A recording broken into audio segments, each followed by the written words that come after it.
Notre secours est dans le nom du Seigneur qui a fait le ciel et la terre. L'épisode d'aujourd'hui fonctionne comme un épisode de transition.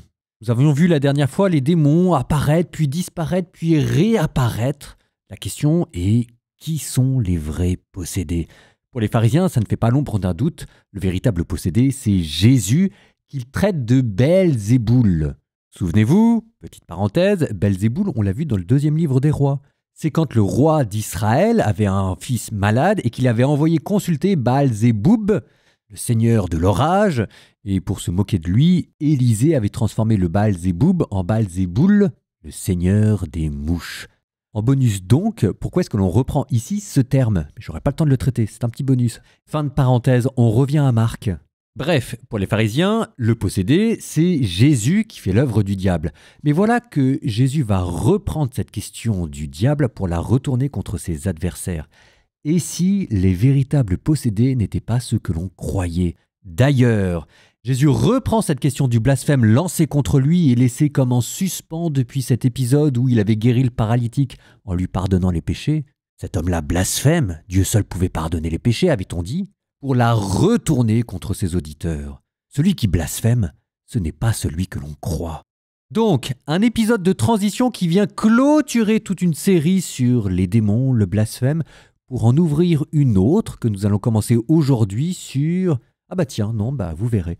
Marc, fin du chapitre 3 et début du chapitre 4.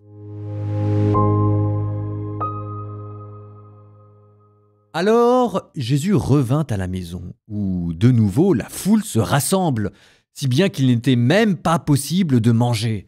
Les gens de chez lui, l'apprenant, vinrent pour se saisir de lui, car ils affirmaient « Il a perdu la tête ». Les scribes qui étaient descendus de Jérusalem disaient « Il est possédé par Belzéboul, c'est par le chef des démons qu'il expulse les démons ». Les appelant près de lui, Jésus leur dit en parabole: comment Satan peut-il expulser Satan? Si un royaume est divisé contre lui-même, ce royaume ne peut pas tenir. Si les gens d'une même maison se divisent entre eux, ces gens ne pourront pas tenir.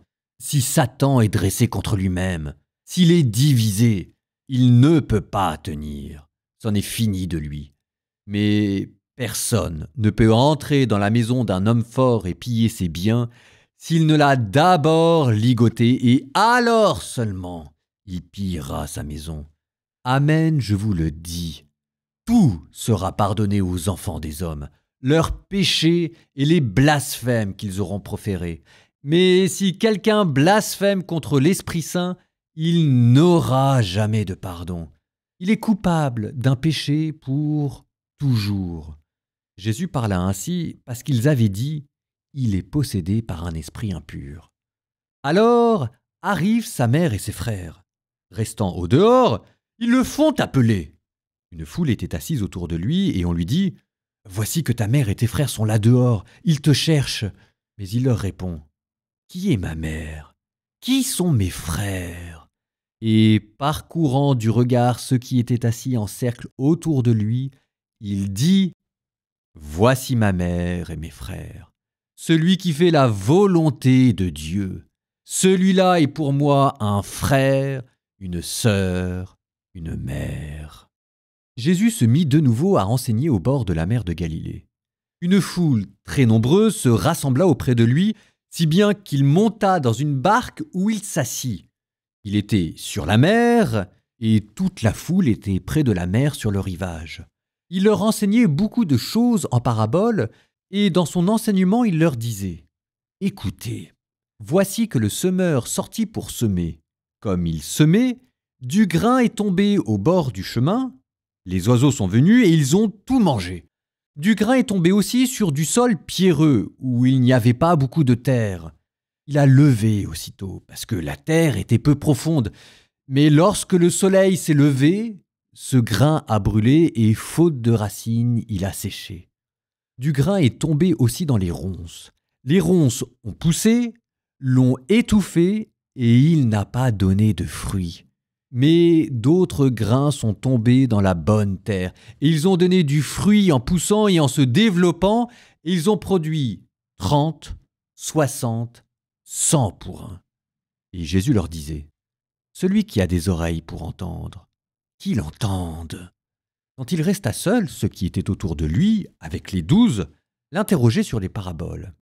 Il leur disait « C'est à vous qu'est donné le mystère du royaume de Dieu, mais à ceux qui sont dehors, tout se présente sous forme de paraboles. Et ainsi, comme dit le prophète, ils auront beau regarder de leurs yeux, ils ne verront pas. Ils auront beau écouter de toutes leurs oreilles, ils ne comprendront pas. Sinon, ils se convertiraient et recevraient le pardon. » Il leur dit encore « Vous ne saisissez pas cette parabole? Alors, comment comprendrez-vous toutes les paraboles? Le semeur sème la parole. Il y a ceux qui sont au bord du chemin, où la parole est semée. Quand ils l'entendent, Satan vient aussitôt et enlève la parole semée en eux. Et de même, il y a ceux qui ont reçu la semence dans les endroits pierreux. Ceux-là, quand ils entendent la parole, ils la reçoivent aussitôt avec joie. Mais ils n'ont pas en eux de racines. Ce sont des gens d'un moment. Que vienne la détresse ou la persécution, à cause de la parole, ils trébuchent aussitôt. Et il y en a d'autres qui ont reçu la semence dans les ronces. Ceux-ci entendent la parole, mais les soucis du monde, la séduction de la richesse et toutes les autres convoitises les envahissent et étouffent la parole qui ne donne pas de fruits. Et il y a ceux qui ont reçu la semence dans la bonne terre. Ceux-là entendent la parole, ils l'accueillent et ils portent du fruit. 30, 60, 100 pour un. Il leur disait encore « Est-ce que la lampe est apportée pour être mise sous le boisseau ou sous le lit? N'est-ce pas pour être mise sur le lampadaire? Car rien n'est caché, sinon pour être manifesté. Rien n'a été gardé secret, sinon pour venir à la clarté. Si quelqu'un a des oreilles pour entendre, qu'il entende !» Il leur disait encore « Faites attention à ce que vous entendez. La mesure que vous utilisez sera utilisée aussi pour vous, et il vous sera donné encore plus. Car celui qui a, on lui donnera.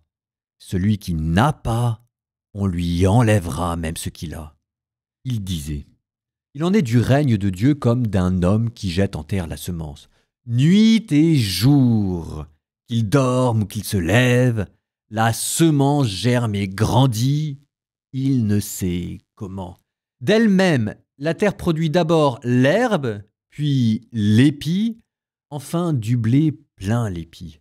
Et de même que le blé est mûr, il y met la faucille puisque le temps de la moisson est arrivé. » Il disait encore « À quoi allons-nous comparer le règne de Dieu? Par quelle parabole pouvons-nous le représenter? Il est comme une graine de moutarde. Quand on la sème en terre, elle est la plus petite de toutes les semences.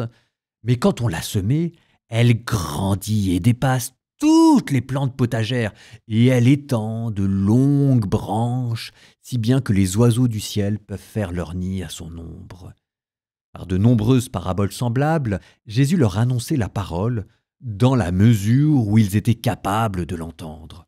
Il ne leur disait rien sans parabole, mais il expliquait tout à ses disciples en particulier.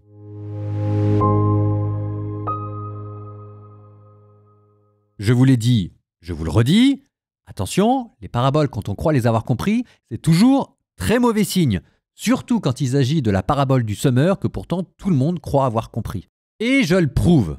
Reprenons.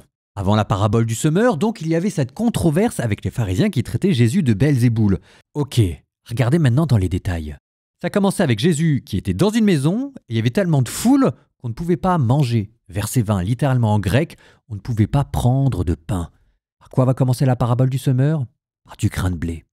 Ensuite, regardez le groupe de personnes qui étaient venues voir Jésus. Parce qu'il n'y avait pas seulement les pharisiens qui le traitaient de Belzéboul. Il y a d'abord eu 1, les gens qui pensaient que Jésus était fou. 2, les pharisiens qui pensaient que Jésus était possédé. 3, les proches de Jésus qui voulaient mettre la main sur lui.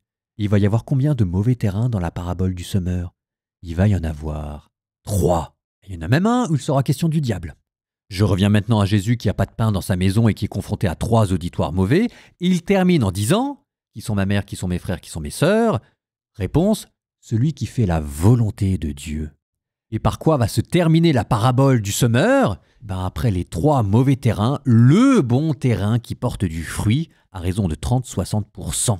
Et Jésus dira dans les commentaires, « Faites attention à la manière dont vous écoutez », sachant que écouter, ça veut dire obéir à la volonté de Dieu. Donc, c'est là où Marc, avec son air de pas y toucher, est beaucoup plus subtil qu'il n'y paraît.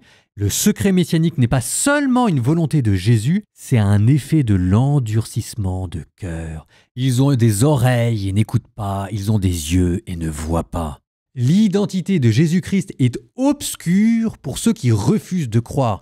Ça, on a l'impression de le dire du Saint Jean, sauf que Saint Jean, lui, le dira avec des phrases, là, c'est dit de manière parabolique. Mais quand Saint Jean vous dit « celui qui refuse de croire ne vient pas à la lumière et le jugement est déjà sur lui », c'est exactement ce que vous venez d'entendre avec ce secret messianique inversé qui est devenu obscur par la lumière du démon. Alors, ok, on s'arrête là 2 secondes. Tout ce que je viens de vous dire là, c'est une manière de redonner à la parabole du semeur sa saveur de mystère en la comparant à ce qu'il y avait avant. On reprend 2 secondes la structure de ce chapitre. Vous avez 1, Jésus vous donne la parabole. 2, Jésus vous explique la parabole en vous disant à quoi correspondent les terrains. Et 3, Jésus termine en vous disant 2 autres paraboles pour ceux qui veulent aller plus loin. Et même, on pourrait aller encore plus dans les détails parce qu'entre chaque paragraphe, Jésus vous donne des petites clés de transition sapientielle. 1, une prophétie d'Isaïe, entre le moment où il donne la parabole et le moment où il explique. Et 2, une petite parabole sur la lampe et la qualité de l'écoute entre le moment où il explique la parabole et le moment où il va vous donner les 2 autres paraboles finales. Ça, c'est ce qui permet à Jésus de passer de l'endurcissement de cœur à la qualité de l'écoute pour ensuite terminer avec une dernière question. Ça veut dire quoi, porter du fruit? Si jamais c'est pas une œuvre d'art, je sais pas ce que c'est. Alors reprenons la dernière question, ça veut dire quoi, porter du fruit? Ça veut dire, dans la parabole du semeur, porter du fruit à raison de l'1 pour 30 pour 60%. Et vous avez ensuite, première parabole conclusive. Cette fois-ci, on ne s'occupe pas de la quantité de blé que ça produit, mais on se concentre sur un épi. Porter du fruit à 30, 60, 100, ça devient d'abord produire l'herbe, puis la tige, puis l'épi. Ça veut dire quoi ça? Pour les pères de l'Église, c'était la qualité de l'âme et la maturité de la vertu. L'intention, les sentiments, l'acte. Et puis ensuite, comme si ça ne suffisait pas, parce qu'il est un peu trop question de soi-même, vous avez une deuxième parabole qui vous permet de déplacer l'accent. Ça veut dire quoi, porter du fruit? Ça veut dire cette fois-ci devenir comme un arbre sous lequel tous les oiseaux du ciel peuvent venir s'abriter. Et voilà que les oiseaux qui étaient le symbole du démon venant picorer le grain de blé, ce qui nous rappelait étrangement les pharisiens traitant Jésus de Belzéboul, sont devenus les hommes qui s'abritent sous le royaume de Dieu. Ah! Qui l'avait vu tout ça? Une parabole, c'est un mystère. Psaume 118, Yod, verset 73. Tes mains m'ont façonné, affermi. Éclaire-moi que j'apprenne tes volontés. À me voir ceux qui te craignent se réjouissent, car j'espère en ta parole. Seigneur, je le sais, tes décisions sont justes, tu es fidèle quand tu m'éprouves. Que j'ai pour consolation ton amour, selon ta promesse à tes serviteurs. Que vienne à moi ta tendresse, et je vivrai. Ta loi fait mon plaisir. Honte aux orgueilleux qui m'accablent de mensonges. Moi, je médite sur tes préceptes. Qu'ils se tournent vers moi ceux qui te craignent, ceux qui connaissent tes exigences. Que j'ai par tes commandements le cœur intègre, alors je ne serai pas humilié.